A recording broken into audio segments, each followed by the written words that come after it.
ஆண்டவராகிய கர்த்தராகிய இயேசு கிறிஸ்துவின் ஈடு இணை இல்லாத விலையேறு பெற்ற நாமத்தினாலே யாவரையும் அன்போடு நான் வாழ்த்தி வரவிருக்கிறேன். கர்த்தருடைய நாமத்தினால் கொடுத்திருக்கிற ஜீவ பாதை எழுப்புதல் ஊழியத்தின் சார்பாக இதை பார்த்து கொண்டிருக்கிற அனைவரையும் அன்போடு நான் வாழ்த்தி வரவிருக்கிறேன். கர்த்தராகிய இயேசு கிறிஸ்துடைய சமாதானமும் கிருபையும் சதா காலங்களிலும் உங்களுக்கு எக்காலமும் உண்டாகும்படியாக நான் வாழ்த்தி ஆசீர்வதிக்கிறேன். கர்த்தர் நல்லவர்.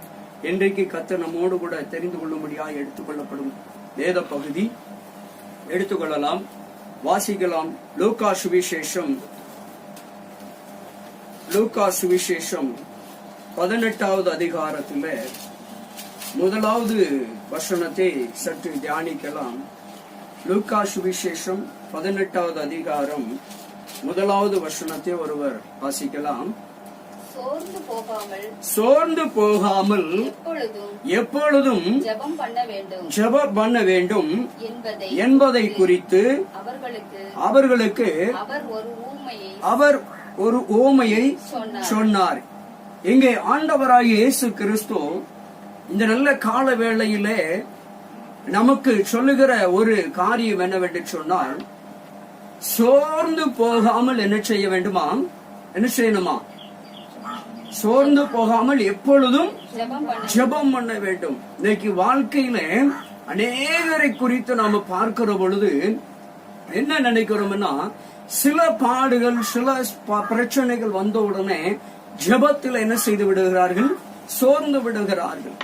நெருக்கம் வந்த உடனே நமக்குள்ள என்ன வந்துருது? ஒரு சோர்வு உண்டாகிறது. அல்லேலூயா.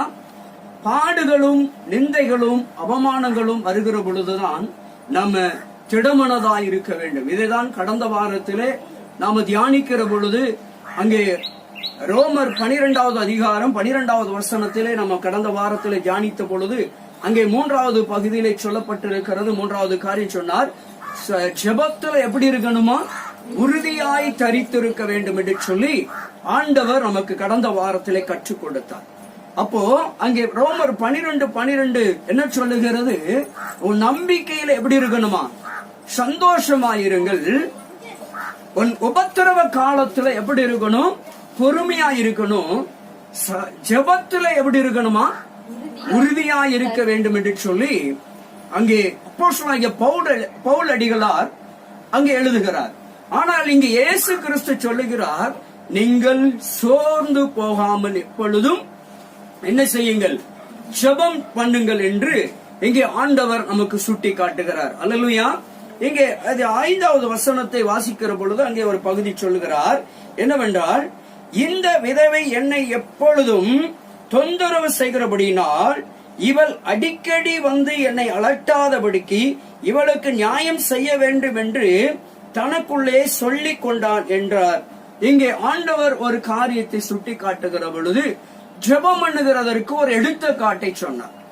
ஒரு அநீதியான ஒரு மனுஷனிடத்துல அநீதியான ஒரு பெரிய ஒரு மனிதனிடத்திலே போய் இந்த ஒரு மனுஷன் என்ன பண்றா? தன்னுடைய வழக்கை நிமித்தமாக நியாயம் கேட்கும்படியாய் போகிறார். எனக்கு எப்படியாவது என் பிரச்சனைக்கு ஒரு நல்ல தீர்வு சொல்லும் அப்படின்னு சொல்லி அங்கே போகிற பொழுது அவனோ அநீதியான மனுஷன். அவன் எப்படிப்பட்டவன்? அநீதியான மனுஷன். அநீதியான மனுஷனு தெரிஞ்சு கூட நம்ம இவன்கிட்ட போனா நீதி கிடைக்காதுன்னு அந்த அம்மாவுக்கு தெரிந்திருந்தும் கூட அந்த அம்மா திரும்ப திரும்ப திரும்ப திரும்ப அந்த மனுஷனிடத்துல போய் எப்படியாவது எனக்கு ஒரு நியாயம் செய்ய வேண்டும், என் நியாயத்தை நீர் விசாரிக்க வேண்டும் அப்படின்னு சொல்லி திரும்ப திரும்ப கேட்டது நிமித்தமாக அந்த அநீதியான மனுஷன் கூட யோசித்து பார்த்தான். ஒரு நிமிஷம் சிந்தித்து பார்த்தான். நாம அநீதியான ஒரு மனுஷன் நல்ல வழக்கை விசாரிக்க மாட்டோம், நல்ல தீர்ப்பை வழங்க மாட்டோம், நியாயத்தை விசாரிக்க மாட்டோம்னு நம்மளை குறித்து நன்கு தெரிந்திருந்தும் கூட அந்த ஸ்திரீயானவள் தன்னை அலட்டி கொள்ளாதபடிக்கு சோர்ந்து போகாமல் என்னை தொந்தரவு செய்தபடியினால், வருத்தி கொண்டபடியினால் அவளுக்கு எப்படியாவது நான் நியாயம் செய்ய வேண்டும் என்று சொல்லி தன்னை உணர்ந்தவனாய் அவன் அந்த ஸ்திரீயானவளுக்கு நியாயம் விசாரித்தான். என்பதை குறித்து இயேசு சொல்லுகிற பொழுது சொன்னார், அப்படிப்பட்ட ஒரு அநீதியான மனுஷனை தொடர்ந்து தொந்தரவு செய்கிற பொழுது நன்மை செய்வான் ஆகில், வானத்தையும் பூமியும் படைத்த நியாயாதிபதி, நீதி உள்ளவர், உத்தமர், உண்மையுள்ள தெய்வம், நான் உங்களுக்கு நியாயம் செய்யாமல் இருப்பேனோ என்று ஆண்டவர் இங்கே சுட்டி காட்டுகிறார். இங்கே நமக்கு என்ன சுட்டி காட்டுகிறோம்? உன் பிள்ளைகள் எங்க இருந்தாலும் சரி, அதிசயமான காரியங்களை செய்கிறவர், உன் ஜெபத்திற்கு பதில் கொடுக்கிறவராகவே இருக்கிறார். ஆதலால் சோர்ந்து போகாமல் எப்பொழுதும் இடைவிடாமல் ஜெபிங்கள். உங்க வாழ்க்கையில அதிசயம், ஆண்டவர் அற்புதங்களை செய்ய வல்லவராகவே இருக்கிறார். அல்லேலூயா. ஒரு நிமிஷம் அப்படி எல்லாரும் கண்களை மூடுவோம். கிருபையும் இரக்கம் நிறைந்த பரிசுத்தமுள்ள நல்ல பிதாவே, அருமையான நல்ல வேலைக்காக உமக்கு நன்றி செலுத்துகிறோம். இந்த நல்ல கால வேளையில் ஆண்டவரே நாங்கள் உம்மை நோக்கி பார்க்கிறோம். ஜெபத்தை குறித்து ஆண்டவரே நீர் எங்களுக்கு கற்றுக் கொடுத்து, ஜெபிக்கிறவர்கள் மாத்திரம்தான் ஜெயித்தவர்கள். ஜெபிக்காதவர்கள் ஒரு நாளும் ஜெயிக்க முடியாது. ஜெபிக்காதவர்கள் ஒரு நாளும் ஒன்றையும் பெற்றுக்கொள்ள முடியாது. ஜெபிக்காதவர்கள் ஒரு நாளும் விடுதலை பெற முடியாது. ஜெபிக்காருடைய வாழ்க்கையில ஒரு நாள் அற்புதம் நடக்காது. ஜெபிக்காதவருடைய வாழ்க்கையில ஒரு நாள் அதிசயம் நடக்கவே நடக்காது.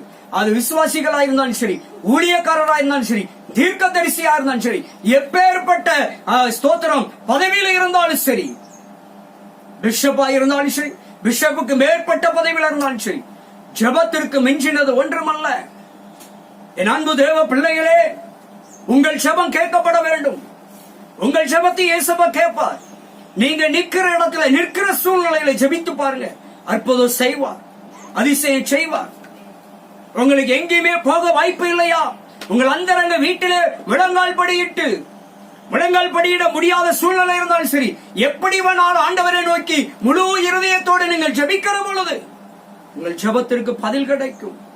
உங்கள் கண்ணீர் துடைக்கப்படும். உங்கள் கஷ்டங்கள் மாறும். உடைய வியாதிகள் மாறும்.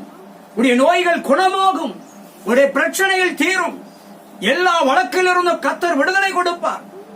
எதை விட முடியாது என்று நினைக்கிறீர்களோ, எந்த பாவத்தை விட முடியாது, எந்த பாவத்திலிருந்து மீள முடியாது என்று நினைக்கிறீர்களோ, நீங்கள் ஜெபிக்கிற பொழுது ஆண்டவர் எல்லாவற்றிலும் விடுதலை கொடுக்கிறவராகவே இருக்கிறார். அவர் உங்களை தப்புவிக்கிறவர், அவர் உங்களை விடுவிக்கிறவர், அவர் உங்களை தூக்கி விடுகிறவர், அவர் உங்களை அரவணைக்கிறவர். நீங்கள் செபிக்கிற வேளையிலே இந்த உலகத்திலே யாரு விசாரித்தாலும் விசாரிக்காவிட்டாலும் எல்லா காலகட்டத்திலும் இயேசு உங்களை விசாரிக்கிறவராகவே இருக்கிறார். உங்களை தேடி வந்து விசாரித்து உங்க வாழ்க்கையில, உங்க குடும்பத்தில, உங்களுடைய பட்டணத்திலே, உங்களுடைய சொந்த பந்தத்திலே தேவன் அற்புதத்தை செய்ய முடியும். உங்கள் ஜெபம் கேட்கப்படும். சோர்ந்து போகாமல் ஜெபித்து பாருங்க. விடாதங்க. நடக்கிற வரைக்கும் ஜெபத்தை விட்டுறாதங்க. பெறுகிற வரைக்கும் ஜெபத்தை விட்டுறாதங்க. கண்ணால காண்கிற வரைக்கும் ஜெபத்தை விடாதங்க. காலம் தாமதம் சரி, வாரம் கடந்து போனாலும், மாதம் கடந்து போனாலும், வருடம் கடந்து போனாலும், நிச்சயமாய் உங்கள் அற்புதத்தை காணும் முன், உங்கள் ஜெபத்திற்கு பதிலை காணும் முன் யாரும் எடுத்துக்கொள்ளப்பட மாட்டீங்க. ஜெபத்திற்கு நிச்சயமாய் பதில் உண்டு. அதிசயம் நடக்கும். நீங்க ஜெபித்து பாருங்க. தாமதமாய் கொண்டே இருக்கிறது. ஐயோ அவமானமாய் இருக்கிறது. ஐயோ நிந்தையாய் இருக்கிறது. ஐயோ வேதனை தாங்க முடியவில்லை, நிம்மதி இல்லாண்டவரை வாழ்க்கையில் என்று சொல்லி புலம்பிக் கொண்டிருக்கலாம். மனுஷன் கிட்ட போய் புலம்பாதங்க. கர்த்தருடைய சமூகத்தில் வந்து ஜெபித்து பாருங்க. உங்க ஜெபத்திற்கு, உங்க புலம்பலுக்கு பதில் வேண்டும் என்று சொன்னால் ஆண்டவர் பாதத்திலே உட்கார்ந்து பாருங்க. ஜெபத்திலே உறுதியாய் தரித்து பாருங்க. நிச்சயமாய் கர்த்தர் உங்கள் ஜெபத்தை கேட்கிறவராகவே இருக்கிறார். அல்லேலூயா. ஏனென்றால் அவர் ஜெபத்தை கேட்கிறவர். உங்கள் ஜெபத்தை ஊழியக்காரனை போல, மனுஷனை போல, உலகத்தின் நியாயாதிபதிகளை போல உதாசீனப்படுத்துகிறவர் அல்ல. நிச்சயமாய் ஒரு நாள் உங்கள் ஜெபம் கேட்கப்படும். எல்லா பிரச்சனைக்கும் தீர்வு ஜெபத்தில் இருக்கிறது. இந்த பரிசுத்த வேதத்தை நீங்கள் வாசித்து தியானித்து வசனங்களை நீங்கள் ஆண்டவரை எப்பொழுதும் அசைவாடுகிற பொழுது வசனத்தை குறித்தே சிந்தித்து வாக்குத்தத்தங்களை சொல்லி சொல்லி ஆண்டவரே இந்த வேதத்தில் இந்த பகுதியில் இப்படி சொல்லி இருக்கீங்களப்பா, இதே போல என் வாழ்க்கையில, என் பிள்ளைகளுக்கு, என் குடும்பத்துக்கு, எங்க எதிர்காலத்துக்கு செய்யுங்க ஆண்டவரே என்று சொல்லி ஜெபித்தீர்கள் என்று சொன்னால் இந்த வேதத்தில் எழுதப்பட்ட அத்தனை வாக்குத்தத்தங்களும் உங்க வாழ்க்கையில பலிக்கும். ஒருவேளை இந்த வேதத்தில் எழுதப்பட்ட எந்த சாபங்களும் உங்களுடைய குடும்பத்தை விட்டு விலகி போகும். உங்களை மறுபடியும் அது பின்தொடர முடியாது. ஜெபம் உங்களை உயர்த்தும். ஜெபம் உங்களை ஆசீர்வதிக்கும். ஜெபம் உங்க வாழ்க்கையில ஜெயத்தை கொடுக்கும். கர்த்தாவே உமக்கு நன்றி தகப்பனே. நல்ல வேளையில் உம்மை நோக்கி நாங்கள் பார்க்கிறோம். இந்த வார்த்தைகளை கேட்டுக்கொண்டிருக்கிற ஆண்டவரே, பார்த்து கொண்டிருக்கிற உம்முடைய பிள்ளைகளை ஆசீர்வதியும். இந்த நாளிலே நாங்கள் சிறு கூட்டமாய் ஆண்டவரே கூடி வந்து இந்த வார்த்தைகளை ஆண்டவரே நாங்கள் தியானிக்கும்படியாக கொடுத்த நல்ல ஆண்டவரே நல்ல ஒரு வாய்ப்புக்காக நன்றி செலுத்தும். கர்த்தாவே, இதை பார்த்து கொண்டிருக்கிற வாழ்க்கையில இதை கேட்கிற பொழுதே அதிசயம் நடக்கும். இதை கேட்கிற பொழுதே அவர்கள் உம்முடைய அற்புதத்தை ஆண்டவரை உணரட்டும். ஆண்டவரே, உம்முடைய தொடுதலை உணர வேண்டும். உம்முடைய கரம் அவர்களை ஆளுகை செய்வதை அவர்கள் உணர வேண்டும். அவங்க சரீரத்திலே அவங்க வாழ்க்கையில் இருக்கிற பிரச்சனை மாறுவதை அவர்கள் கண்களும் காதுகளும் அவருடைய உணர்வுகளும் காண வேண்டும். ஆண்டவரே, இப்பொழுதே உம்முடைய மகிமை இறங்கட்டும் ஐயா, உம்முடைய மகிமை இறங்கட்டும். கட்டுகளை எல்லாம் அறுத்து போடுவீராக. பிள்ளை சூனியத்திலிருந்து விடுதலை கொடுப்பீராக. மந்திரிகத்திலிருந்து விடுதலை கொடுப்பீராக. ஸ்தோத்திரம் ஆண்டவரே. ஆண்டவரே, செய்வனையிலிருந்து, ஏவலிலிருந்து, கஷ்டத்திலிருந்து, பாடிலிருந்து, கடனிலிருந்து, வியாதியிலிருந்து, போராட்டத்திலிருந்து, நிந்தையிலிருந்து, அவமானத்திலிருந்து, கண்ணீரிலிருந்து உம்முடைய பிள்ளைகளுக்கு, இதை பார்த்து கேட்டுக்கொண்டிருக்கிற பிள்ளைகளுக்கு இப்பொழுதே ஒரு விடுதலை உண்டாகட்டும். இப்பொழுதே ஒரு விடுதலையை கட்டளையிடுகிற இயேசுவின் நாமத்தினாலே, இப்பொழுதே ஒரு சுகத்தை கட்டளையிடுகிற இயேசுவின் நாமத்தினாலே, இப்பொழுதே ஒரு ஆரோக்கியத்தை கட்டளையிடுகிற இயேசுவின் நாமத்தினாலே எல்லா கடன்களும் மாறட்டும். ஆண்டவரே, இழந்ததையெல்லாம் பெற்றுக்கொள்ளட்டும். ஆண்டவரே, ஏமாந்ததையெல்லாம் ஆண்டவரை ஏமாற்றினவர்கள் மத்தியிலே ஆண்டவரே இவர்களை மறுபடியும் நீர் உயர்ந்த ஸ்தானத்தில் வைப்பீராக. ஆண்டவரே, உமக்கு ஸ்தோத்திரம். எதையெல்லாம் வராது என்று சொல்லி கலங்கி கொண்டிருக்கிறார்களோ அதெல்லாம் மீண்டும் அவர்களுக்கு கிடைக்க உதவி செய்யுங்க. ஆண்டவரே, அதற்காக உமக்கு ஸ்தோத்திரம். பிள்ளைகளுக்கு நல்ல படிப்பை கொடுங்க. இந்த நெருக்கடி காலத்திலே எல்லாருக்கும் நன்மை செய்யுங்கப்பா. சுகம் கொடுங்க, ஆரோக்கியம் கொடுங்க. ஆண்டவரே, நல்ல நடமாட்டத்தை கொடுங்க, நல்ல தூக்கத்தை கொடுங்க. ஆண்டவரே, மாத்திரையிலிருந்து மருந்திலிருந்து விடுதலை கொடுங்க. ஆண்டவரே, கஷ்டத்திலிருந்து கண்ணீரிலிருந்து ஆண்டவரே ஒரு நிம்மதியான வாழ்க்கையை கொடுங்க. ஆண்டவரே, திருமணங்கள் நடக்கட்டும் அப்பா. திருமண தடைகளை இப்பொழுதே இயேசுவின் நாமத்தினாலே உடைத்தறிகிறேன். ஆண்டவரே, குழந்தை பாக்கியத்துக்கு தடையாயிருக்கிற எல்லா அந்தகார கிரியைகளையும் குறைபாடுகளையும் இயேசுவின் நாமத்தினாலே அப்புறப்படுத்தி செபிக்கிறையா. வீடு வாங்க முடியாதபடிக்கு, இடம் வாங்க முடியாதபடிக்கு, ஆண்டவரே வீடு கட்ட முடியாதபடிக்கு தாமதித்துக் கொண்டிருக்கிற எல்லா தாமதங்களும் இயேசுவின் நாமத்தினாலே நீங்கி போவதாக. எல்லா பிரச்சனைகளும் எதிரான சூழ்நிலைகளும் மாறட்டும் இயேசுவின் நாமத்தினாலே. நன்றி ஆண்டவரே. பிள்ளைகளுக்கு நல்ல கல்விமானி நாவை கொடுங்க, நல்ல ஜெபிக்கிற கிருபை கொடுங்க.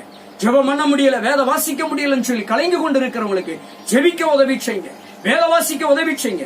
இன்னும் வரங்களை கேட்கிற பிள்ளைகளுக்கு வரங்களை கொடுங்கப்பா. ஊழியங்களை ஆசீர்வதிங்கப்பா. சபைகளை ஆசீர்வதிங்க. ஆத்துமாக்களை திரளாய் கொடுத்து ஆசீர்வதிங்க. ஆண்டவரே, கர்த்தாவே, எல்லா பண தேவைகளை சந்திங்க. பொருளாதாரத்தை ஆசீர்வதிங்கப்பா. ஆண்டவரே, பொக்கிஷ சாலை திறக்கப்படட்டும். ஆண்டவரே, அதற்காக செபிக்கிறேன். ஆண்டவரே, ஓ தகப்பனே, எல்லா வறுமை, வெறுமை, தரித்திரம், ஆண்டவரே, எல்லா நிந்தைகளும் குறைவுகளும் நீங்கி போகட்டும். ஆண்டவரே, செழிப்பு உண்டாகட்டும், ஆரோக்கியம் உண்டாகட்டும், ஒரு சமாதானம் உண்டாகட்டும், ஒரு மகிழ்ச்சி உண்டாகட்டும், ஒரு சந்தோஷம் உண்டாகட்டும். ஆண்டவரே, ஒரு நன்மையை பெற்றுக்கொள்ளட்டும். ஆண்டவரே, எதிர்பாராத அற்புதம் நடக்கட்டும் ஐயா. நினைச்சு கூட பார்க்காத காரியத்தை, கிரகிக்க முடியாத காரியங்களை அவங்க வாழ்க்கையிலே, இதை பார்த்து கொண்டிருக்கிற வாழ்க்கையிலே, இதை கேட்டுக் கொண்டிருக்கிற வாழ்க்கையிலே கர்த்தர் செய்வீராக.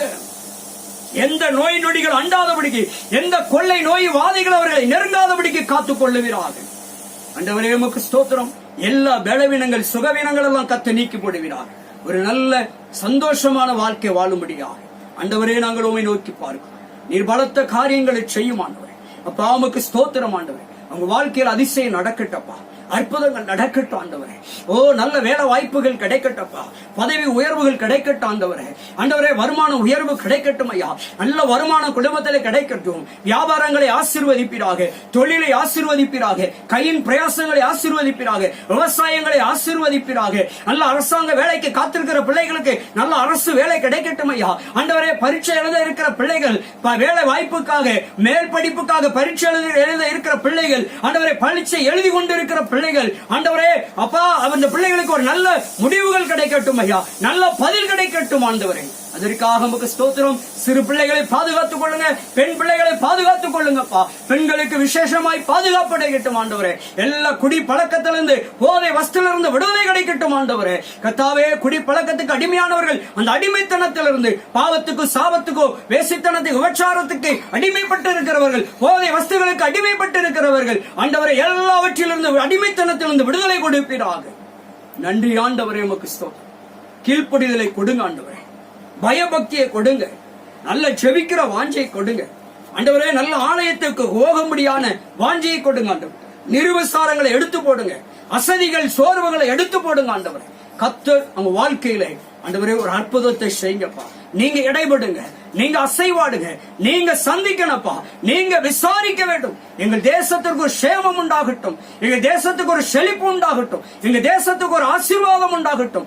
எல்லா சபைகளுக்காய் ஸ்தோத்திரம், எல்லா ஊழியக்காரர்களுக்காய் ஸ்தோத்திரம், எல்லா ஆண்டவரே ஸ்தோத்திரம், மிஷனரிகளுக்காக ஸ்தோத்திரம், எல்லா ஸ்தாபனங்களுக்காய் ஸ்தோத்திரம், எல்லா விதமான ஊழியங்களுக்காய், வலைதள ஊழியங்களுக்காக உமக்கு ஸ்தோத்திரம், கைப்பிரதி ஊழியங்களுக்காக ஸ்தோத்திரம் ஆண்டவரே, மருத்துவ ஊழியங்களுக்காய் ஸ்தோத்திரம், சபை ஊழியங்களுக்காய் ஸ்தோத்திரம், சுவிசேஷ ஊழியங்களுக்காய் ஸ்தோத்திரம், அப்போஸ்தல ஊழியங்களுக்காய் ஸ்தோத்திரம், மெய்ப்பன் ஊழியங்களுக்காய் ஸ்தோத்திரம், போதக ஊழியங்களுக்காய் ஸ்தோத்திரம் ஐயா. எல்லா ஊழியர்களையும் ஆசீர்வதிங்கப்பா. எல்லா ஊழியர்களையும் ஆண்டவரே குடும்பங்களை, விசுவாசிகளை ஆசீர்வதிங்கப்பா.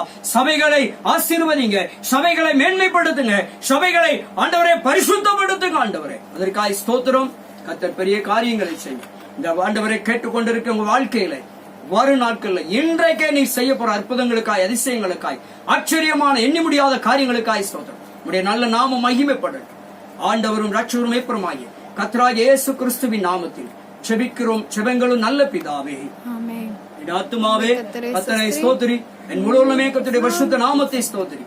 என் ஆத்துமாவே கர்த்தரை ஸ்தோத்திரி, கர்த்தர் செய்த சகல உபகாரங்களையும் மறவாதே. ஆமென்.